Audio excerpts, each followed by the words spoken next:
The Charles P, and I'm just about done with the rigging. I got a couple more strands, which is basically some that go right here, go down this way. It connects to the smokestack. But I got the two, if you can see it on there, on the both smokestacks.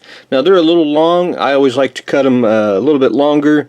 Once glue sets and everything, I'll just go in with either a sharp knife or some snips and just snip off the excess, and you're good to go on that. That way you don't have to fight it once you get the rigging on. But a couple more on the mast here, just needs to go down. I got to locate the where the areas of these ones that go in the front, because one goes here, one goes a little bit there, and then a couple in the back, and then I'm pretty much done with the rigging. And then hopefully we can start painting. I keep saying that, but hopefully we can get that accomplished. But anyway, that is where I am. I would have done more yesterday, but I'm here to tell you, my eyeballs were just killing me. I don't know what was in the air, but first Tuesday of the month, I might not be able to get anything done on it tomorrow. We'll have to probably Thursday, probably Friday, and I'll try to finish it up that way.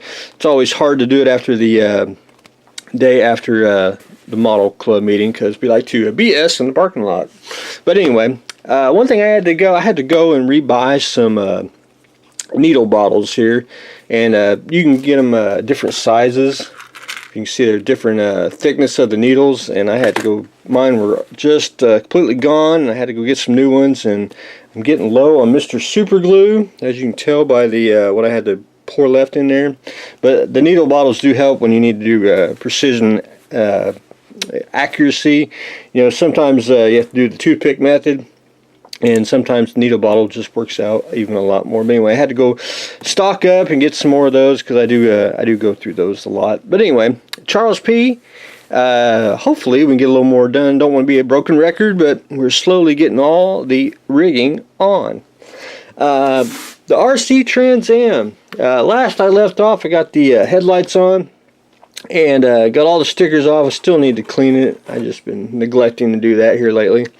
But I started with Avia's epoxy sculpt. I got, and I'm trying to actually burn a couple. I got some old, actually a contest. I actually won a bunch of them. And I got some old ones. The newer ones they're smaller, which I go through a lot of epoxy sculpt, but I don't either. And I use it a lot for sculpting, but I use it a lot for filler, especially for bigger areas like this.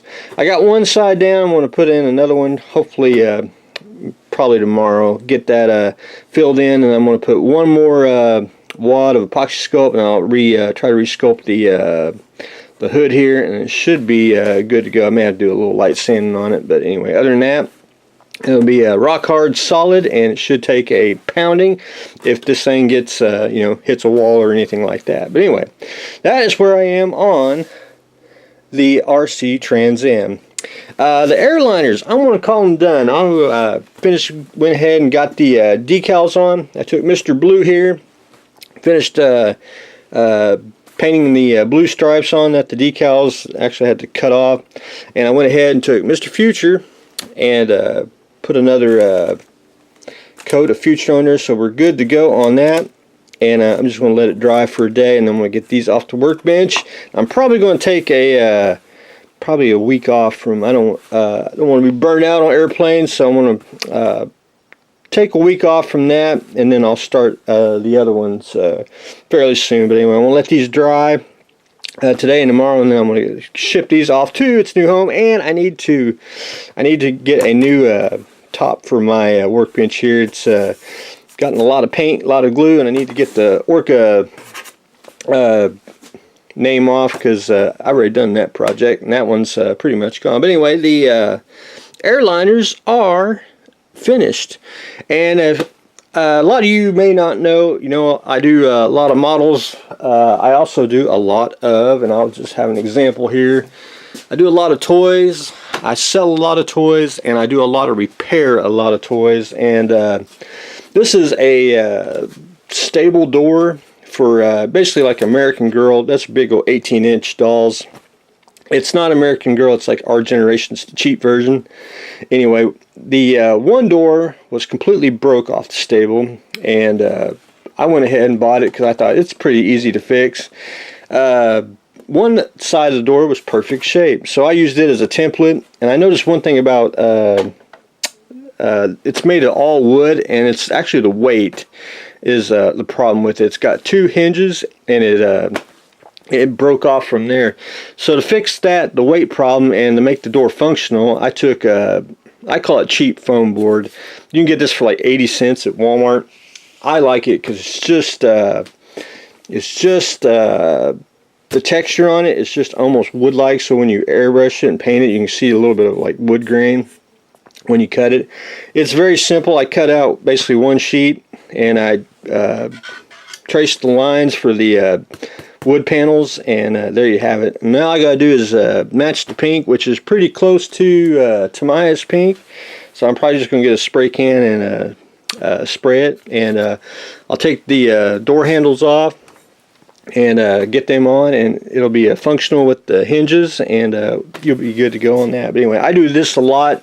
You don't see a lot of this because it's usually you know, a couple hours. I do it, fix it, paint it, and then I usually either give it back to the kid, or I end up, you know, selling the whole unit, you know, with a custom new door. But a lot of this you don't see because, you know, it's just it's a quick turnaround. But anyway, other than that, that's also what I do on the side. But anyway, not too shabby, and the lightweight doors should help out on the stable. But anyway, that's what I've got going on today. I wanted to show projects you probably don't ever see me get to do, and that's building a stable door.